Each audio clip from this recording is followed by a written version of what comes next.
Hello મિત્રો, શેરબજારની વાતોમાં મિત્રો વરસાદ અત્યારમાં ચાલુ થઈ ગયો છે અને મહેસાણાથી મોડીને છે થરાદ સુધી ધોધમાર વરસાદ પડી ગયો. ટીવી અત્યારમાં બંધ છે, કોઈ જોવામાં આવ્યું નથી. પરંતુ કાલના બજારની વાત કરીએ તો કાલે બજાર સતત ઉપર જતું હતું, પરંતુ ઉપરથી પ્રોફિટ બુકિંગ આવતું હતું અને બજારમાં ઘટાડો પણ થતો હતો, પરંતુ ફ્લેટ વધઘટ વગર બજાર બંધ હતું. મિડ કેપ અને સ્મોલ કેપના શેરો કાલે ખૂબ વધ્યા. મિત્રો, આજના બજારમાં બપોર પછી વિડીયોમાં એની ચર્ચા કરીશું, પરંતુ આજે આપણે મસ્ત વાત કરવાની અને એક શેરની પણ વાત કરવી છે. પણ પહેલાં તમને ઉપયોગી થાય એવા ટૉપિક પર વાત કરીએ કે એક રોકાણકાર પોતાના શેરથી શું ઈચ્છે. તમે શેર ખરીદી અને શું ઈચ્છો છો? ચોક્કસ એ ઈચ્છે છે કે આપણે વધારેમાં વધારે નફો મળે.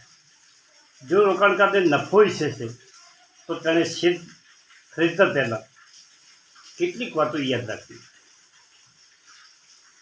અમુક વાતોનું ધ્યાન રાખવું પડશે. શેરબજારમાં રોકાણની સંભવિત અને કેટલીક વાતો આપણે ખૂબ વાતો વિડીયો દ્વારા કરી અને તમને કોઈ ચોક્કસ વાત સમજણી પણ હશે. પરંતુ નવા દર્શકો કોઈ શેરબજારનું ઓછું જાણતા હોય એમના માટે આ વિશેષ ઉપયોગી, અને જે ખૂબ જાણતા હોય એમના માટે પણ ખૂબ ઉપયોગી. એનું કારણ ધારો કે તમને બધાને એમ છે કે આ કાકો શેરબજારમાં ખૂબ જાણે, પરંતુ સતતનું નવું વાંચવાનું, નવા લેખ વાંચવાનું, ટીવી જોવાનું, નાનામાં નાનો માણસ ટીવી ઉપર ચર્ચા કરતો હોય તો એનું એનાલિસિસ કરવાનું, આ બધું સતત ચાલુ રાખવું. એનું કારણ છે કોઈકના ચર્ચામાં આપણને એક સારું સારો પોઈન્ટ મળી જાય, આપણને સારું શીખવાનું મળી જાય. મિત્રો, તો શેરબજારના રોકાણ સંભવિત કેટલીક વાતો અત્યારે આપણે રજૂ કરવી છે. તેમાં તમારે કોઈ અંતરનો સવાલ ઉઠી રહ્યો હોય, તમને કોઈ તકલીફ હોય તો તમે કોઈ એક્સપર્ટ, સફળ રોકાણકાર, કોઈ જાણકાર પાસેથી માહિતી પ્રાપ્ત કરી. આપણા દર્શકોને વિનંતી છે કે વિના સંકોચ તમે કોમેન્ટ કરો, ગભરાયા વગર.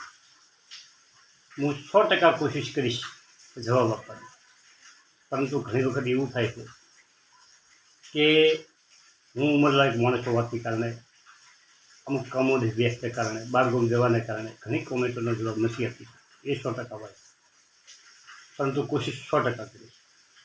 તેના માટે કોઈ પણ વાત માટે શરમાવાની જરૂર નથી, કેમ કે તમારા જીવનની મહા મહેનતે કમાયેલી મૂડીનો સવાલ. તમે ખૂબ મહેનત કરીને જે મૂડી કમાણા એ મૂડી તમારે શેરબજારમાં લગાવવી. એના પહેલાં તમારે કેટલીક વાતો જાણવી જરૂરી છે. શેરબજાર વિશે, એ કંપનીના શેર વિશે, કોઈ પણ કંપનીનો શેર ખરીદતી સમયે કોઈ પણ કઈ વાતોનું ધ્યાન રાખવું અને એ ખૂબ જરૂરી છે. તો હવે આપણે ટોપિક ઉપર આવીએ કે સ્ટોક એનાલિસિસ. સ્ટોક એનાલિસિસ બે રીતે થાય, એક ફંડામેન્ટલ એનાલિસિસ અને બીજું ટેકનિકલ એનાલિસિસ. કંપનીના ટ્રેડ રેકોર્ડના આધાર પર કંપનીનું ભવિષ્યનું અનુમાન ફંડામેન્ટ એનાલિસિસના માધ્યમથી થઈ શકે. જો તમારે લાંબા સમય માટે રોકાણ કરવું હોય અને ખૂબ વધારે પૈસા કમાવા તો તમારે એના શેરના ફંડામેન્ટ ચેક કરવાનું. પરંતુ તમારે ટૂંકા ગાળા માટે તમે કોઈ શેર લીધો તો તમે એના ચાર્ટનું એનાલિસિસ કરી ટૂંકા ગાળામાં તમે એમાં કમાણી કરી શકો છો. ટેકનિકલ એનાલિસિસમાં શેર પરફોર્મન્સ અને એના વોલ્યુમના એનાલિસિસ છે. ટેકનિકલમાં તો ખાસ એનો ચાર્ટ જોવો પડે, એની કેન્ડલ જોવી પડે, એમાં થયેલું વોલ્યુમ ઉપર ધ્યાન આપવું. ધારો કે કાલે શેર કોઈ પણ શેર હોય અને એનું વોલ્યુમ 2 કરોડ શેરનું થયું, પરંતુ અચાનક એનું વોલ્યુમ બીજે દિવસે ત્રીજે દિવસે એવરેજ વોલ્યુમ કરતાં વોલ્યુમ વધી જાય તો શેરમાં હલચલ પેદા થઈ અને એ શેર ઉપર જવાની કોશિશ કરે. પરંતુ સતત જો વોલ્યુમમાં ઘટાડો થતો જાય, લોકોની રુચિ એમાં ઘટતી જાય તો એ શેર નીચે જવાની ચાન્સ કરતા શકે. હવે ફંડામેન્ટ એનાલિસિસ બે રીતે થાય છે. પ્રથમ ટોપ ડાઉન એપ્રોચ અને બીજી બોટમ ડાઉન એપ્રોચ. ઇકોનોમીથી સ્થિતિથી જોવા માટે અલગ અલગ સેક્ટરનો એનાલિસિસ કરવો પડે. હવે પહેલાં તો તમારે કયા સેક્ટરમાં તમારે જે કંપની ખરીદવી છે, કયા સેક્ટરની કંપની, એ સેક્ટરનું એનાલિસિસ કરવું. એ સેક્ટર ભવિષ્યમાં કેવું ચાલવાનું છે, એનો બિઝનેસ કેવો છે, અને એ સેક્ટર અત્યારે સરકારની નીતિઓ કેવી છે, એક સેક્ટર વિશે, એક સેક્ટરનું ભવિષ્યમાં કેવું છે, આ બધું તમારે ચેક કરવું જોઈએ. પછી શેર વિશેના તમારે માહિતી મેળવવી જોઈએ અને એના તમામ પાસાઓ EPS, PA આ બધું ચેક કરવું જોઈએ. પ્રોજેક્શન, કંપનીની balance sheet, profit loss account, cash flow પર તમારે વિચાર કરવો જોઈએ. પ્રોજેક્શન માટે કેશ ફ્લો જાણવો જરૂરી છે.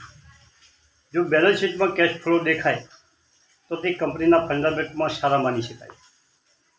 એક જ સેક્ટર કંપનીની તુલનામાં એમની સાઇઝ જાણવી જરૂરી છે અને તુલના દર 3 મહિને અને દર વર્ષે થવી જોઈએ. તમે લીધેલા શેરની એના ફંડામેન્ટ દર 3 વર્ષે કંપની ઓગળા બહાર પાડે ત્યારે પણ તમારે એ બધું ચેક કરી દેવું. તમારામાં જે રોકાણ તમે શેરનું કર્યું છે અથવા તો તમે જે શેરની રેકી કરતા હોય એ શેરનું 3 મહિને જે કંપની ઓગળા બહાર પાડે એ તમારે જાણી લેવું જોઈએ. દર વર્ષે પણ એનું જોઈએ. બેલેન્સ શીટ, હવે તમારે બેલેન્સ શીટમાં શું જોવાનું છે? કંપનીની બેલેન્સ શીટ જોરદાર હોય. બેલેન્સ શીટમાં ડાબી બાજુ માટે લાયબિલિટી અને જમણી માટે એસેટ દર્શાવતી હોય. લાયબિલિટીમાં શેર કેપિટલ, રિઝર્વ અને surplus, current liability, long term liability અને એસેટમાં fix asset, current asset, profit અને લોસ આ બધું દર્શાવેલું હોય. એ પણ તમારે જાણી લેવું જોઈએ. પ્રોફિટ અને લોસ એક તરફ ખર્ચ અને બીજી તરફ આવક દર્શાવે. પ્રોફિટ અને લોસ તમે ચેક કરવા જાઓ તો એક તરફ ખર્ચ અને બીજી લોસ. કેશ ફ્લો કંપનીની આવક જાવકની સ્થિતિ દર્શાવે.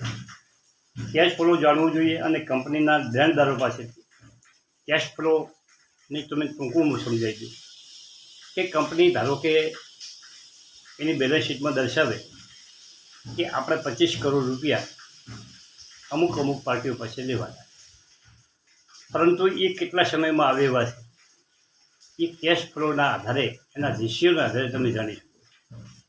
ઓપરેટિંગ પ્રોફિટ ઘણી કંપનીઓ છે.